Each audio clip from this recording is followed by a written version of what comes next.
La mangue, fruit saisonnier par excellence, se trouve en abondance au Burkina Faso du mois de mars allant à juillet.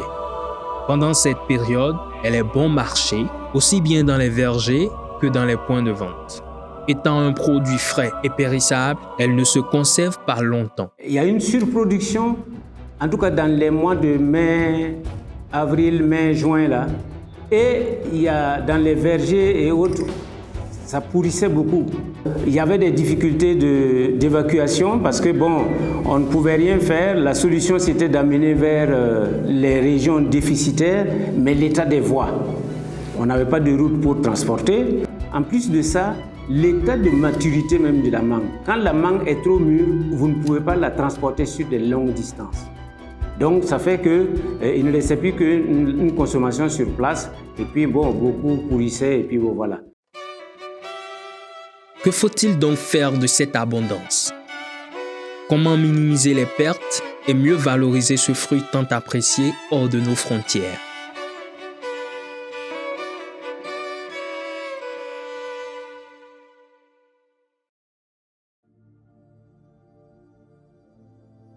Dès 1988, le Centre écologique Albert Schweitzer, CEAS, a été le premier à introduire au Burkina Faso l'idée novatrice du séchage de la mangue.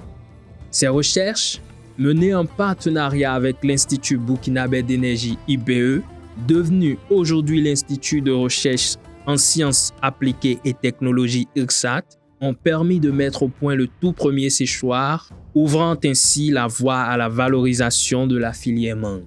Le CEAS étant une structure de recherche privée, depuis sa création a toujours collaboré avec l'IRSAT dans le domaine du développement des technologies, dans le domaine du développement des process, l'analyse des données et autres.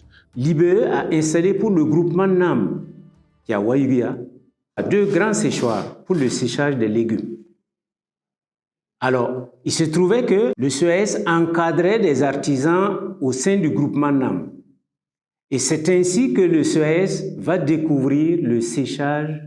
En 1988, ce sont les femmes qui font le séchage, qui ont demandé au CEAS que qu'est-ce qu'ils pouvaient sécher avec leur séchoir à partir du mois de mars, quand il n'y a plus de légumes, quoi. Parce que la saison des légumes est passée, mais les conditions étaient encore favorables pour faire du séchage. C'est ainsi que le directeur du CEAS a proposé la mangue. C'était la première fois qu'on séchait la mangue.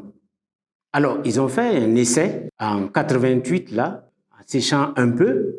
Et quand le CEAS donc, a amené cette idée de sécher la mangue, alors ça a eu un engouement parce que tout le monde a apprécié. C'est à cause du CEAS qu'aujourd'hui on parle de mangue séchée. Parce qu'ils sont les initiateurs. C'est eux, non seulement sur le plan technologique, ils ont accompagné le développement technologique pour accompagner le séchage, ils ont accompagné le développement commercial. La mangue séchée n'était pas véritablement consommée au Burkina Faso. Le Centre écologique Albert Schweitzer a ainsi ouvert une nouvelle ère depuis les années 1990, celle de la valorisation de la mangue à travers le séchage. Nous sommes rentrés dans le marché avec un produit naturel et certifié biologique parce qu'en 1994, on a réussi à faire le naturel. On a demandé la certification des vergers où nous prenons la mangue et la certification des unités du séchage qui étaient composées essentiellement de 5 ou 6 opérateurs qui formaient ce qu'on appelle le cercle des sécheurs. Donc on a fait ce travail-là qui a fait qu'il n'y avait pas quelqu'un d'autre qui présentait en son temps sur le marché la mangue séchée biologique. Les autres pays, certes, ils ont de la mangue séchée, ils sont même en avance sur nous, mais ils présentaient des mangues conventionnelles ou des mangues sucrées, c'est-à-dire qu'ils trempent les tranches dans du sucre pour créer ce qu'on appelle une déshydratation osmotique. Dans le cadre du séchage, dans les exigences des clients, il fallait joindre des certificats d'analyse des produits. Et là, nous avons bénéficié de l'accompagnement de l'IRSAT à travers son département de technologie alimentaire, à travers le laboratoire qui nous a fait des tarifs préférentiels. En plus de cette volonté de limiter les pertes post-récolte, une autre dimension s'imposait, Il s'agissait d'une opportunité commerciale de la mangue séchée, née en Suisse, qui venait d'ouvrir la voie vers un marché équitable et durable. Le CAS développait déjà des activités de séchage et de transformation auprès de ses partenaires au Burkina Faso. Partenaires qui sont donc des organisations féminines de développement. Et par la suite, le CAS a pu avoir des opportunités commerciales dans le marché fair trade, ce qu'on appelle le marché commerce équitable en Suisse. C'est là que le CAS a vu que la mangue séchée pouvait être un débouché à long terme et a essayé de reprendre cela en charge. Les exigences de ses clients étaient telles qu'il fallait développer un paquet d'accompagnement des acteurs de la filière, c'est-à-dire des producteurs d'une part et d'autre part des promoteurs des unités de séchage et leur personnel. Et nous avons dû organiser les producteurs de mangue en groupement et renforcer leurs capacités, ce qu'ils puissent du moins donner de mangue d'excellente qualité aux unités de séchage. Nous les avons organisés dans 3 localités. Vous avez Toussiana, qui est le premier fief, et le deuxième, vous avez Mondon, Orodara et Kotoura. Par ailleurs, au-delà des formations, nous leur avons doté de matériel de production et de transport. Il fallait leur donner des fosses de compostage afin qu'elles puissent du moins produire du compost pour leurs vergers. Et d'autre part, nous avions un agent terrain que nous avons mis pour qu'il puisse suivre les vergers et accompagner les producteurs dans l'organisation de la cueillette et l'approvisionnement justement des unités de transformation. Pour ce qui est des unités de séchage, là également, chaque année, chaque début de campagne, on les invitait à une formation de recyclage. Le CAS a appuyé les unités de séchage, les promoteurs, à s'organiser et à constituer des GIE. Ainsi donc, en 1993, on a mis en place les GIE qu'on appelait les cercles des sécheurs. Et par la suite, on en a fait également pour un deuxième GIE, le GIE NAFA.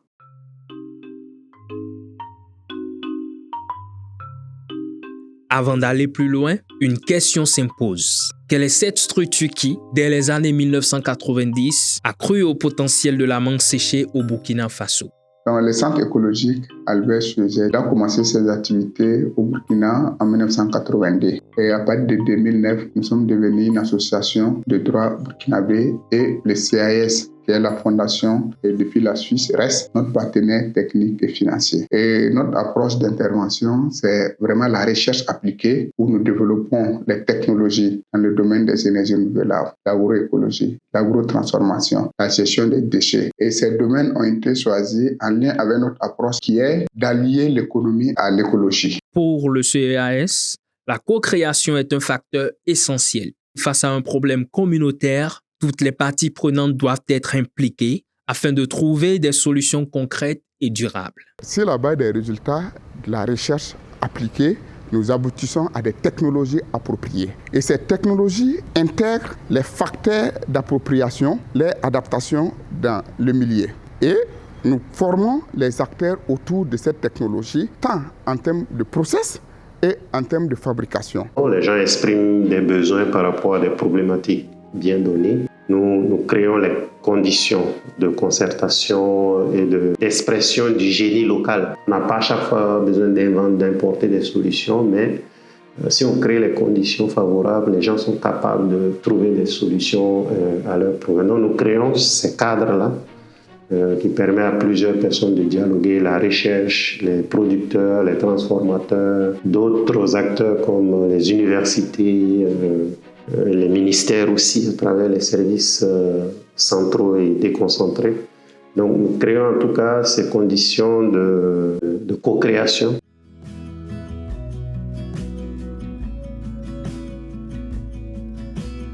Si aujourd'hui la mangue séchée est disponible en abondance au Burkina Faso, c'est grâce au volet recherche du CEAS. De l'émergence des idées de conception de séchoirs jusqu'à la mise en place du séchoir à Testa, ce processus a permis de développer des équipements adaptés aux besoins des agrotransformateurs pour la valorisation de la mangue au Burkina Faso et au-delà. Et c'est l'effet du soleil et de l'air qui faisait que les mangues séchaient. 3 jours, 4 jours, s'il y a du bon soleil. Quand j'arrivais au CAS, c'était au moment où le CAS avait commencé réellement à faire l'exportation des mangues séchées, disons grandeur nature. c'est-à-dire commencer à envoyer les tout premiers conteneurs, les conteneurs en Suisse. Donc, il y a eu des problèmes. Le conteneur étant arrivé, il y avait des problèmes d'infection et tout. Donc, on avait demandé à ce qu'il y ait un travail de diagnostic pour situer les problèmes, les causes des problèmes. Donc, avec l'harmattan, certainement, les produits ont été contaminés avec l'entrée de l'air qui rentrait avec un peu de poussière et puis des larves de mouches. Il fallait essayer d'améliorer les séchoirs pour faire tout le travail en vase clos pour éviter la contamination de la poussière et des mouches. Et c'est là que nous avons, avec les autres collègues, réfléchi sur le séchoir Attesta. L'aventure des séchoirs Attesta a vu le jour à Waiguya au sein du groupement NAM, devenu aujourd'hui Basse Néré, où des pionnières, déjà expertes dans le séchage de légumes, ont eu le courage d'expérimenter la mangue et de poser les premiers jalons de cette filière. À notre niveau, il y avait plein de mangues moins chères.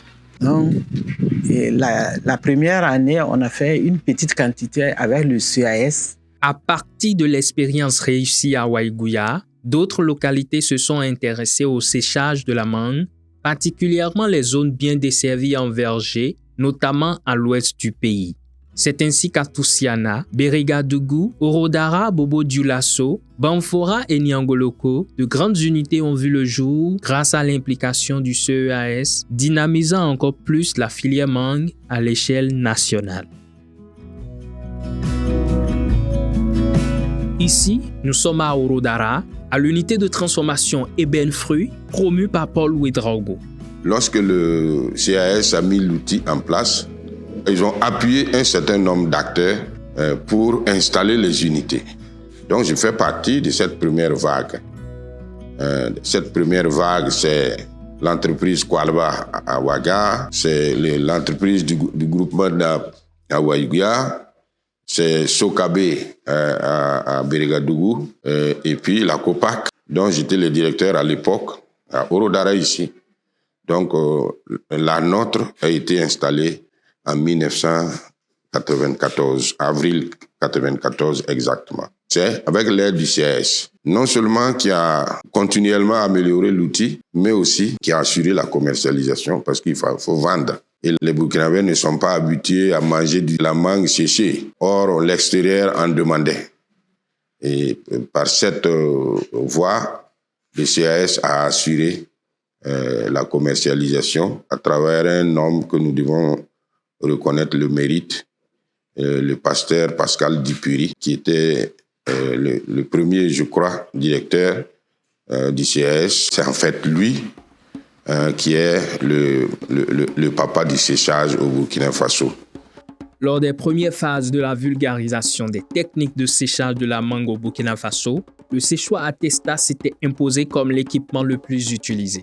Depuis 1988, les chercheurs du CEAS ont poursuivi les travaux pour améliorer le séchoir Attesta. Le séchoir Attesta, qui était au départ en banco, et avec c'est la seule cheminée qui était en métallique. Et on faisait le souffrage, c'est-à-dire pour sécher, il fallait d'abord construire un souffroir. On introduisait les produits dedans, dans le souffroir, avec de la fleur. Et alors que c'est non seulement s'il y a une perte de temps, le soufre crée des problèmes aussi de santé. Et il fallait travailler à laisser tomber cette pratique-là, en mettant en place un protocole vraiment jouant sur pas mal de paramètres. Je suis arrivé à sortir des produits sans utilisation de soufre et les produits présentaient bien. Pour valoriser la mangue au Burkina Faso, il a été mis au point le séchoir à gaz Attesta. Le séchoir à gaz Attesta qui est en fait l'élément de séchoir qui a été le plus commercialisé au niveau du Burkina. Avec les autres collègues, on a vu que le séchoir, il faut l'améliorer et faciliter son déplacement. De cette version, il y a eu encore d'autres versions. Il y a la version avec convection forcée. Avec l'ONEDI, on a fait un séchoir de type hybride. Ces améliorations ont permis d'accélérer le temps de séchage, de réduire la consommation de gaz et d'homogénéiser la cuisson des mangues. Grâce à toutes ces actions du CEAS et de ses partenaires, la dynamique de la transformation de la mangue a pris de l'ampleur et est devenue un business florissant. Présentement, vous savez que la mangue séchée est rentrée dans le marché grand public. La mangue séchée est devenue un business. Les gens ont commencé à laisser les séchoirs de type Atesta pour migrer vers les séchoirs tunnels qui ont des plus grandes capacités. Ceux qui ont peu de moyens utilisent toujours les séchoirs Atesta qui, du reste, améliorés, donnent des produits de très haute qualité. Ça fixe la couleur de la mangue. Mais seulement, si vous voulez faire des grosses capacités, vous allez être obligé d'aligner 20 séchoirs, 30 séchoirs. En fait, c'est ça qui fait un peu les limites du séchoir Atesta. C'est ce qui a motivé l'introduction des séchoirs tunnels, comme le souligne Rosemont Touré. À un moment, on a rencontré ce problème de qualité avec ce qu'on appelle des corps étrangers sur le produit. Donc, il nous fallait évoluer et trouver ce qu'il faut. Et le tunnel, en lui-même, nous corrige ça. Nous avons une flamme qui n'est plus ce qu'on appelle à combustion directe dessus, mais c'est le chauffage qui permet de déshydrater la mangue et non la flamme. Et aujourd'hui, cette version est vraiment adaptée aux besoins des acteurs en termes de qualité et de performance et en termes d'économie d'énergie et le coût. Il y a aussi les modèles qui ont été importés tels que les séchoirs sud-africains. Nous sommes en train de réfléchir pour voir comment on peut adapter les séchoirs Atesta à ces modèles-là, de grandes capacités et avec une certaine autonomie de fonctionnement. Même si le séchoir Atesta ne donne plus de satisfaction à certains transformateurs, de l'avis des concepteurs du séchoir Atesta, c'est ce dernier qui a inspiré la conception des actuels séchoirs. Les Suisses ont dit, nous ne sommes pas venus pour en faire un business. Au contraire, nous voulons que le séchoir Atesta soit copié le plus que possible dans toute l'Afrique. Voilà la philosophie du CEAS. Tous les séchoirs à gaz aujourd'hui sont partis du séchoir CEAS, le séchoir à gaz Atesta. Il n'y a pas eu quelqu'un qui avait, avant le CEAS, fait sortir un séchoir à gaz. Moi, je suis dans le séchage depuis 1993, mais je n'ai pas vu un séchoir à gaz dans ce pays-là qui n'a pas été inspiré du séchoir Atesta.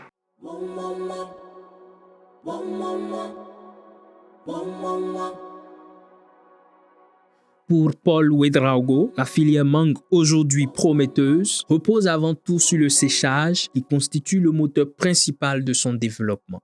Disons que la filière mangue en général est à un niveau élevé à l'heure actuelle. Si on compare les années 80, 90 à 2024, 2025, on peut dire qu'il y a eu un développement tant dans la production, dans la transformation que dans la commercialisation. Donc, sur cette base, on peut dire qu'il y a une amélioration constante, surtout avec le volet séchage qui englobe, sinon qui consomme toute une grande partie de la production nationale. Les gens pensent aux grandes unités industrielles qui sont installées, mais c'est le séchage qui est à la base du développement, je dirais, phénoménal de la mangue au niveau national. Le deuxième élément, c'est le CDS comme premier exportateur de la mangue séchée, qui est parti aussi du CEAS.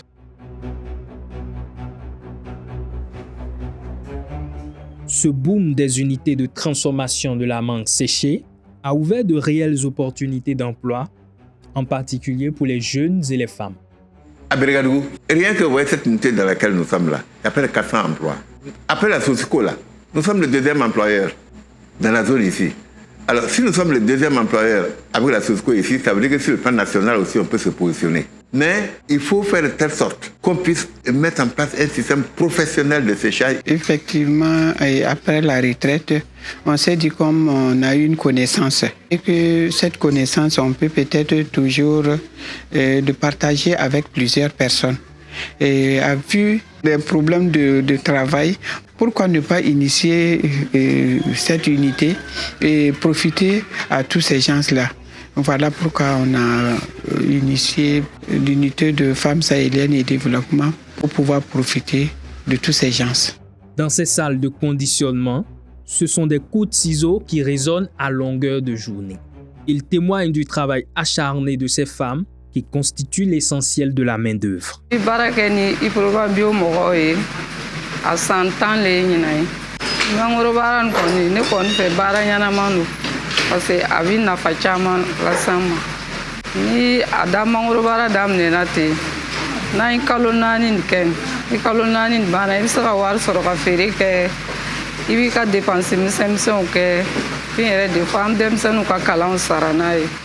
Nana fana jangora baran fana cham fakadi ama gbelayati fana me bibi na koni cham na fabi sorobi parce que misira ka koke nyere. Employé dans une unité de transformation à Toussiana, Ahmed Ouattara est chef de production. Passionné par la transformation de la mangue, il veille avec rigueur à la qualité des produits issus de l'unité. La qualité de notre produit, premièrement, ça vient de la matière première au dehors, le mûrissement. Si le mûrissement est bien fait juste, c'est pas trop mûr, alors ça rentre au niveau des traitements. Après le traitement, nous veillons sur au niveau des séchages. Les permutateurs, s'ils font bien leur travail, maintenant la qualité, ça rentre au niveau du conditionnement.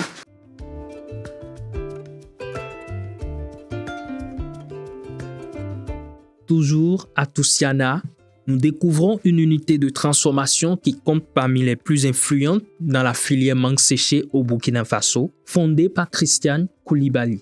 Bien que Christiane n'ait pas bénéficié de financement, elle a tout de même pu compter sur l'appui du CEAS à travers divers axes, notamment la formation et l'accompagnement technique. Cet appui a permis de surmonter plusieurs difficultés pour s'imposer sur le marché international. Je suis venu au moment où les financements étaient finis, donc j'ai appris à voler de mes propres ailes et aujourd'hui je suis fier de dire ça parce que tous ceux qui ont eu les financements là ne me dépassent pas aujourd'hui. Les artisans qui ont été formés par CAS, c'est eux qui fabriquaient les attestats là pour nous. Donc je ne peux pas dire que je n'ai pas profité puisque j'ai eu l'équipement, j'ai eu la formation et chaque année il y avait des recyclages. Ils nous ont préparé aussi à la certification, comment il faut mettre l'unité en place pour pouvoir aller à la certification. Depuis la mise en place des séchoirs, les formations et l'accompagnement des transformateurs, d'énormes efforts ont été consentis. Mais l'attention ne s'arrête pas là. Des actions ont également été menées pour soutenir les promoteurs de vergers dans le but de garantir une matière première saine, une base fondamentale d'un produit de qualité et à investir sans crainte.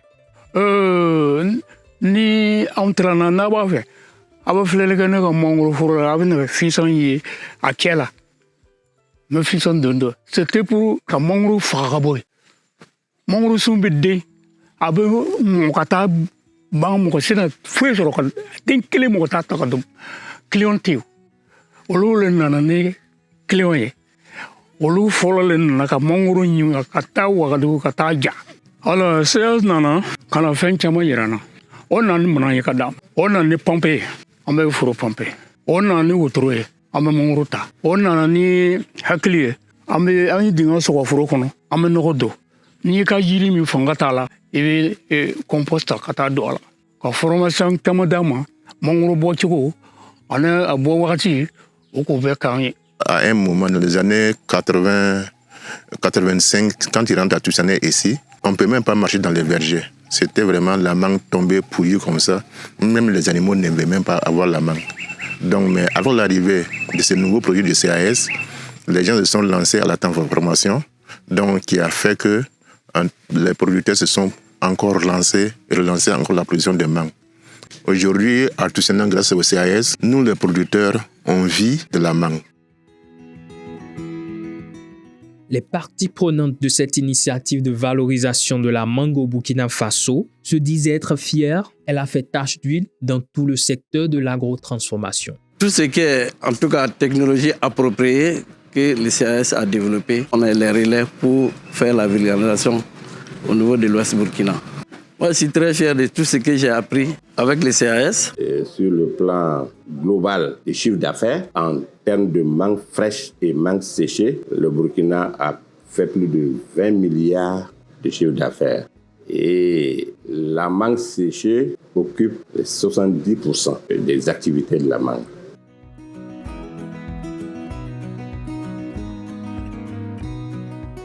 Quand on évolue, beaucoup de promoteurs de séchage volent de leurs propres ailes. Chacun recherche ses marchés. Il y en a qui vont jusqu'aux États-Unis, qui vont en Allemagne chaque année pour négocier des marchés. Le séchoir Attesta a permis de lancer la filière de la mangue.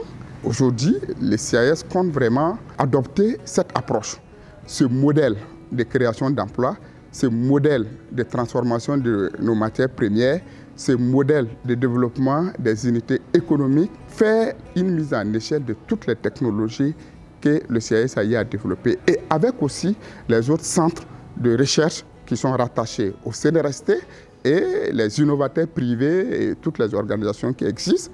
Donc, c'est un modèle endogène qui peut être dupliqué à d'autres secteurs. En 2025, le Burkina Faso recense officiellement 181 unités de transformation de la mangue déclarées auprès de l'interprofession. Ce chiffre illustre le poids croissant de cette activité et son importance grandissante parmi les filières d'exploitation du pays des hommes intègres. Une telle dynamique exige une vigilance renforcée et un engagement accru des autorités afin de permettre à la filière de s'imposer pleinement à l'international sur les bases solides déjà posées par le CEAS. Le secteur a beaucoup évolué, mais la barrière technologie existe toujours. La technologie Attesta, elle est la mieux adaptée. Au niveau de l'environnement, nous avons des artisans qui maîtrisent déjà la fabrication. Les utilisateurs maîtrisent déjà le principe de fonctionnement. Et on peut vraiment adapter cette technologie aux technologies industrielles, mais avec un développement d'ingénierie localement fait au niveau du Burkina. Et ça va être une chaîne de valeur et une plus-value. Et là, ça va demander l'engagement de tout le monde, le gouvernement, la régulation et les acteurs de la recherche. En perspective, le CAS compte lancer un centre de développement de compétences techniques et d'entrepreneuriat des jeunes. Ce centre aura pour objectif de former des jeunes orientés qualification. Et le concept sera basé sur la formation basée sur les technologies appropriées qui permet d'outiller les apprenants sur les techniques de fabrication, d'utilisation, de production, sur des outils adaptés à leur environnement économique, social, culturel et écologique pour un développement durable du Burkina Faso.